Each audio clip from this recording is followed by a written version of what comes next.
మీ ఇష్టం అది.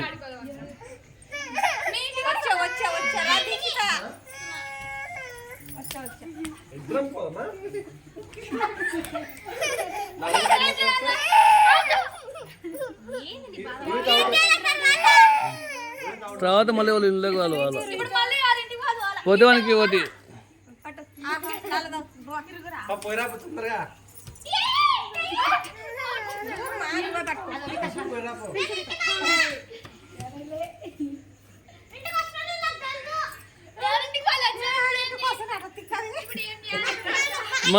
మళ్ళా వాడిని ఆడిపియాలంగా.